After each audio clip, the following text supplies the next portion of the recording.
যে জায়গার মধ্যে আল্লাহর রসুলে ফরমায় আল্লাহর কালাম কোরআনর মাত কথা হয়, কোরআনর ব্যাখ্যা হয়, হাদিস নিয়ে আলোচনা হয়, এই জায়গার মধ্যে আল্লাহর জাতর পক্ষ থাকি অগণিত ফরিস্তা হল আসা যাওয়া করেন।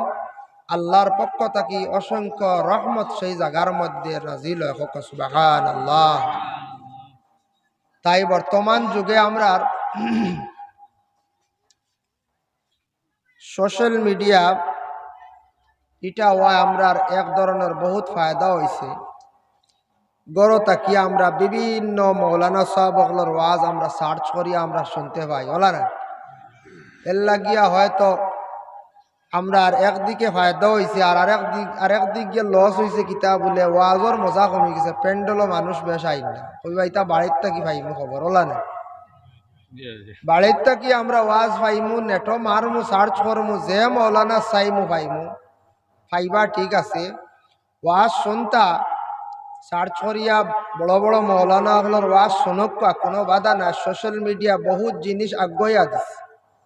ও যারা বাইয়ান আসন, যারা ওয়াজরা রেকর্ডিং করডা ইসলামিক লাইনে চ্যানেল চালাইতরা, আমরা ইসলামর বহুত ফায়দা হয়েছে, বহুত উন্নত হয়েছে, হয়েছেন না? না বলছে অনেক অজানা জিনিস মানুষে জানছেন, আগেইলা জানছেন না। যার কারণে ইসলামিক চ্যানেল যেগুলো আমরা বাইয়ানতে চালাইতরা চালাক্কা বালা, এরারে আমরা আগ্রয়া দিতাম। যতটুকু সাহায্য লাগে সহযোগিতা করতে আগ্রয়া দক্কা, অসুবিধা নাই। কিন্তু যেগুলো আনলিগেল আমরা ইসলামে কোনো অবস্থায় গ্রহণ করেন না, বুড়া খারাপ জিনিস যেগুলা পিকচারগুলা তুলিয়া ছাড়ন দেওয়া হয়, ইটা আমরা সাপোর্ট করলে আমরা ক্ষতি হইব, গুণা হইব। আছে না নি বুড়া বুড়া জিনিস, যেগুলা জিনিস চকুর সামনে বাসে, আপনার ফেসবুকও দেখার পরে কোনো সময় খুব শরমও লাগে। এমন দেখা যায় নির্লজ্জ এক খাস জিনিস মানছে করিয়া ছাড়িয়া দিছন, যেটা বিলকুল অবৈধ, দেখার পরেও গুণা, সাপোর্ট করলেও গুণা। ই চ্যানেল ইটা আমরা সাপোর্ট করার আমরা প্রয়োজন নেই। ইটা চ্যানেল আমরা বিশেষ করিয়া সাপোর্ট করার, আমরা মুসলমান হিসাবে সাপোর্ট করতাম। ইসলামিক লাইনের বালা বালা চ্যানেলগুলা আছে, যেগুলা ইসলামর হাত চালা, বালা বালা খবর দেয়, এগুলার সাহায্য করা, কোনো অসুবিধা না, বরং ফায়দা হইব। তবে বাড়ির তাকিয়া নেটের মাধ্যমে ওয়াজ শুনডা হয়তো শুনিয়া আমল করতে পারেন, কিন্তু এটার যে আসর আছে, মহফিলও আসার পরে যেন নসিহত শুনিয়া যে আসর পয়দা হয়, যে ফায়দা হয়, এই ফায়দার তাকি, এই সব তাকি মহরুম থাকবা বাড়ির তাকি শুনায় আর মহফিলও আসে। মা বইন সকলের লাগি মাইক সেটিং করা হয়েছে, বাড়ির তাকি শুনতা। মহফিলও মহিলা সকল আসা নিষিদ্ধ, যার কারণে মহিলা সকল মহফিলও আসতা না। মা বোন সকলে বাড়ির তাকি আওয়াজ শুনতা। পুরুষ লোক যে বাড়িয়ে করে আসন, গ্রাম প্রতিবেশী এলাকাত কোনো মহফিল আয়োজন করলে গিয়া খালি যেন নসিহত শোনা তা নাই, মহফিলও গিয়া সমবেত হইয়া জমায়েত হইয়া এক বাক্যে সারায় দোয়া করলে এই দোয়া আল্লাহর দরবারে কবুল হয়। নেক নেক মহফিলও গিয়া দোয়া করলে গুনাগার বন্দাগুলোরে বালা মানুষের খাতিরে আল্লাহ মাফ দিলেন। সুবহানাল্লাহ। বাজার থেকে ডাইল কিনিয়া আনলে ডাইলর কেজি 100 টাকা, উদাহরণস্বরূপ 100 টাকা ডাইলর কেজি। দেখবা ডাইলর লগে ভাতর ইগু খাওয়া যায় না পঞ্চায়, জি না, ভাতরও বিকি যায় লগে 100 টাকা না। তো ডাইলর লগে ভাতর ঢুকিসল, এর কারণে ডাইল হয়ে গেছে গিয়া, ভাতরের দাম হয়ে গেছে গিয়া 100 টাকা, কিন্তু এই ভাতরটা বেকার গেছে। কিন্তু হে ডাইলর লগে মিশার কারণে, আপনার সবেদর লগে মিশার কারণে, সানার লগে ভাতর মিশার কারণে লাগিয়া বইসলো, লগে আসলো, গতিকে তার উপস্থিত মূল্য বাড়ে গেছে, দাম বাড়ে গেছে। যার জন্য নিশ্চয় এই জায়গাত আলোচনা হয়েছে, বিভিন্ন সাবজেক্ট নিয়ে আলোচনা করছেন। আমি আপনার খেদমত পবিত্র কালামুল্লাহ শরীফ তাকিয়া 2 জায়গার থেকে 2টা আয়াতে করিমা তিলাওয়াত করছি, আর আল্লাহর রসুলের একটা হাদিস শরীফ তিলাওয়াত করছি। ও আয়াত এবং হাদিস নিয়ে আলোচনা করবো ইনশাআল্লাহ, আল্লাহ তৌফিক দিতা। মুহতারাম হাজিরিনে কেরাম, আমরা হইলাম মুসলমান, ইসলাম ধর্মের মানুষ। ভারতবর্ষে বিভিন্ন ধর্মাবলম্বী মানুষ আছেন, ইসলাম ধর্মের, সনাতন ধর্মের, জৈন ধর্মের, শিখ ধর্মের, বুদ্ধ ধর্মের, বিভিন্ন ধর্মের মানুষ আছেন। কিন্তু সব জাতি মিলিয়ে আমরা ভারতবর্ষে আমরা বসবাস করি, হরিয়ানা না হয়ে যায়। ইলা প্রায় ওয়ার্ল্ড এক এক রাষ্ট্র আছে, ইলা কোনো রাষ্ট্রের মধ্যে, বিশেষ করিয়া ভারতবর্ষের মধ্যে যারা বিভিন্ন জাতি, বিভিন্ন গোষ্ঠী একত্রিতভাবে মিলিয়া বসবাস করডা ইলা প্রায় ওয়ার্ল্ডের মধ্যে এমন রাষ্ট্র নাই। ইলা রাষ্ট্র পাইবা, ইলা দেশ পাইবা যে রাষ্ট্রের মধ্যে দুই ধরনের দুই ধর্মাবলম্বী, মানে দুই জাতি, তিন জাতি, চার জাতি, তার থেকে বেশি পাওয়া যায় না। ইলা এক এক রাষ্ট্র আছে পূর্ণাঙ্গভাবে মাত্র এক জাতি নিয়ে গোটা দেশ চলতে আছে। কিন্তু ভারতবর্ষ বহুত বড় উপমহাদেশের মধ্যে যে দেশ, এশিয়া মহাদেশের মধ্যে যে দেশের মধ্যে, যে রাষ্ট্রের মধ্যে বিভিন্ন জাতি বসবাস করডা, যার যারই প্রত্যেকে যার যারই নিয়ম অনুযায়ী ধর্মরে পালন করিয়া যাইতে। এটা আমাদের ইসলাম ধর্মের মধ্যে মহাগ্রন্থ কোরআন আল করিম, কোরআনের মধ্যে আল্লাহর যাতে ঘোষণা করছেন লাকুম দীনুকুম ওয়ালিয়া দীন। যার জির ধর্ম, তোমার যে ধর্মের মধ্যে আছো, যে ধর্মের অন্তর্ভুক্ত হইছো, যে ধর্মরে তুমি গ্রহণ করছো, সেই ধর্ম তুমি তোমার নিয়মে তুমি পালন করো, যাতে অন্য ধর্ম কষ্ট হয় না, ব্যাঘাত ঘটে না। যার যারই ধর্ম যার যারই নিয়মে পালন করো। আমরা হইলাম ইসলাম ধর্মের মানুষ, মুসলমান। আমরা এটা মুসলমান বলিয়া আমরা পরিচয় দিতাম। আজকে আমি গেছি লালাত কিংবা তো শিলচার টাউনে যাওয়ার পরে আমি মুসলমান, আমি মুসলমান হিসাবে আমি পরিচয় দিতাম। যদি মুসলমান পরিচয় দিতে আমার যদি লজ্জা লাগে, আমার ইমান বহুত কমি, ইমান বহুত কমজোর, এর জন্য আমি মুসলমান হিসাবে আমি কি করতাম, আমার পরিচয়টা একটা মুসলমান হিসাবে কয়েকটা করণীয় আছে। মুসলমান হিসাবে বহুত জিনিস পরহেজ করতে লাগে। আকসর উলামায়ে কেরাম হলে নসিহত করেন নমাজের দিকে, নিজেও নসিহত করি নমাজের দিকে। কিন্তু নমাজ পড়ার পরে নমাজে বহুত বুড়া কাম থাকি বাঁচায়, এটা কোরআনের হুকুম।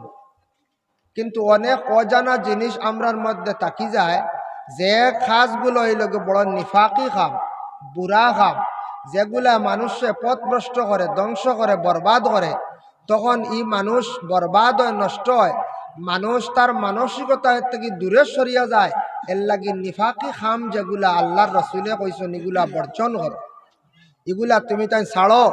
নেফাকি কামে তোমাদের বরবাদ করবো, হালাক করব, তুমি তাই ধ্বংসর হতে যাইবাই। নেফাকি খাস কিতাব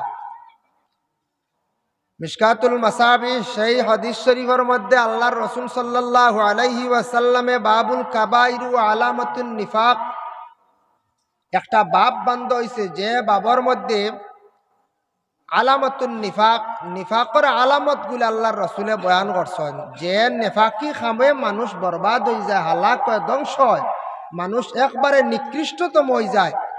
এর জন্য বিশেষ করে এগুলার থাকি আমরা মুসলমান বাসা আমরার লাগি অত্যন্ত দরকার, কর্তব্য, এগুলা জানাও দরকার। যে নিফাকি খামে রসুল্লাহ ফরমাইন তুমি তেন হালাক হয়ে যাবা, বরবাদ হয়ে যাবা। সাহাবায়ে কেরামগুলোর সামনে আল্লাহর রসুল যখন তাখতা, সাহাবায়ে কেরামহল বড় নিচুপভাবে দেখছি না রসুল্লাহর জমানাত, জেলা আপনারা মহফিল বর্তমানে নীরবতা পালন করিয়া আসুন।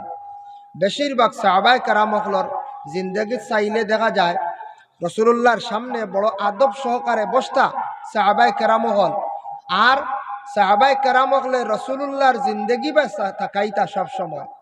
আমরা হইলাম মুসলমান, আমরা সব সময় কিছু জিনিস ফলো করতাম, খেয়াল করতাম। কোন জিনিস বলে, আমার উপরে যারা মুরব্বী হল, আমার গ্রামে একজন শিক্ষিত মানুষ, আমার গ্রামে একজন অন্য কর্মী মানুষ, এন কিভাবে চলডা, এন কিভাবে এত সম্মানী হইলা, এন কিভাবে এত তাইন সম্মান লাভ করলা, কোন জিনিসের দ্বারা, এটা আমি উপলব্ধি করতাম। আজকে গ্রামের সাপোজ একটা উদাহরণ, আপনার গ্রামত ইলেকশন হয়, পঞ্চায়েত ইলেকশন হওয়ার লগে লগে পঞ্চায়েত ইলেকশনের সময় কি করা হয়, প্রতিনিধি হল সব খাড়া হয়, বলা আসুন না। বর্তমানে আমাদের ভারতবর্ষের সরকারে, বিশেষ করে আসাম সরকারে কিছু নিয়ম আইন করছেন, যেটা শিক্ষাগত অতটুক পর্যন্ত শিক্ষা থাকলে তুমি প্রতিনিধি হইতে পারবা, নতুবা না। এটা আসলে খারাপ নয়, বালা জিনিস। এটার তাকিয়া খেয়েও যদি হয় না আমি কোনোদিন প্রতিনিধি হইতাম, আমি কিছু রাজনীতি করতাম, তাহলে তাই অটোমেটিক পড়াশোনা করিয়া শিক্ষা অর্জন করবা, উপযুক্ত জ্ঞান অর্জন করবা, নতুবা তাই প্রতিনিধি হিসাবে খাড়া হইতে পারতাম না। বর্তমান ভারত সরকারে কইছে মিডিল ইস্টে যাইতে হইলে মেট্রিক পাস, নতুবা ইমিগ্রেশন পাস হইতে পারতাম না। ইটার তাকিও কিছু আইব নানি জ্ঞান কিছু ছেলেরা কইবা নানি মেট্রিক পাস না করলে সৌদি গান দেখতাম না, কষ্ট হইব যাবা ওলা আছে না। এটার তাকি একটা মানুষের উৎসাহ বাড়ে, মানুষে খেয়াল করে, লক্ষ্য করে। একজন ছেলে যদি তান জিন্দগিত খেয়াল থাকে, তান প্রতিনিধি হইতা, তান করণীয় কিতা বলে প্রথমে তান শিক্ষা অর্জন করা দরকার, দ্বিতীয়ত শিক্ষিত জ্ঞানী মানুষের সঙ্গে চলা দরকার, তৃতীয় নম্বর হইল তান আদব আখলাক চরিত্রবান হওয়া দরকার। যদি তান আদব আখলাক চরিত্র যদি সুন্দর হয় না, যদি চরিত্রহীন হয়, তাহলে মানুষে তানোর সাপোর্ট করবো নি কোন চায়? জি না, কইব এনর আদব বালা নাই, আখলাক বালা নাই, চরিত্র বালা নাই, এনরে আমরা বুট দিতাম নাই, সাপোর্ট করতাম না, এনরে আমরার নেতা বানাইতাম নাই, ই মানুষটা চরিত্র বালা নাই, কইব না না কোন চায়? অটোমেটিক কইব। ও যেন চরিত্রহীন যদি হয়, মানুষের মধ্যে বুড়া খাসলত যদি নিফাকি যদি খাসলত গুলা যদি থাকে, তাহলে মানুষ উচ্চ পর্যায়ে মানুষ যাইতে পারে না, মানুষ নিচে পড়ি যায়, তলে পড়ি যায়। এক তো আল্লাহর জাত বেদয় হয়ে যায়, আল্লাহর জাতর দয়া হয় না। দ্বিতীয়ত মানুষের কাছ থেকে যখন মানুষ বুড়া জিনিসটা সাদির হয়ে যায়, জাহির হয়ে যায় মানুষের সামনে, তখন অটোমেটিক মানুষ নিচে দিয়ে দাবি যায়। আল্লাহর রসুল সাল্লাল্লাহু আলাইহি ওয়াসাল্লাম রে সাহাবায়ে কেরাম হলে যখন দেখতা কিভাবে খাইতরা, কিভাবে চলটা, কিভাবে বসতা, হজরতে আবু বক্করের জিন্দগি দেখলাম। রসুল্লাহ হাঁটিয়া যাওয়ার সময় রসুল্লাহর পিছন দিকে আবু বক্কর না গিয়া ডানে বামে যাইতা। প্রশ্ন করা হইল, হে আবু বক্কর, তুমি রসুল্লাহর পিছনে না তাকিয়া ডানে বামে কারণ কি? বলে রসুল্লাহ যেই জায়গাত কদম রাখছেন, আমি চাইয়ার না আবু বক্কর ও জায়গাত কদম রাখতাম, আমার ভাও ফালাইতাম, আমি মনে করি আর এটা বেয়াদবি হয়ে যাব। সুবহানাল্লাহ। অতটুক আদব দেখাইছেন নবীজির শান হজরতে আবু বক্করে, এর জন্য হজরতে আবু বক্করের দরজা আল্লাহ কতটুক বুলন্দ করছে। তাই রসুল্লাহ সাল্লাল্লাহু আলাইহি ওয়াসাল্লামে সাহাবায়ে কেরাম হলরে একদিন হইলা, ও সাহাবী হল, 60টা ইসলামের মধ্যে 60টা বুড়া জিনিসটা কি তুমি তাইন বাঁচিও, যে 7 বুড়া জিনিসটা কি তুমি তাইন বাসনাতে হালাক হইবা, বরবাদ হইবা।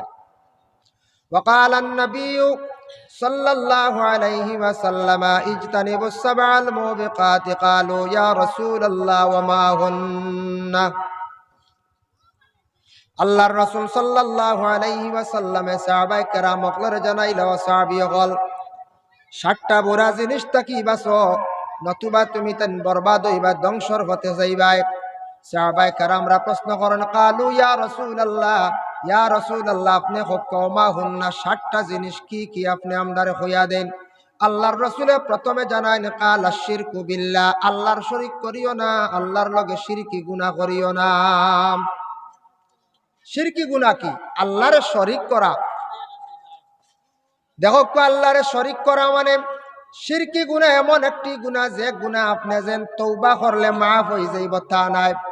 শিরকি গুনাহ ওই সময় মাফ হয় যখন আল্লাহর বান্দা শিরকি গুনারে ছাড়বো, সেই গুনার থেকে বিরত থাকবো, তখন তারে আল্লাহ মাফ দিবা, নতুবা মাফ নাই।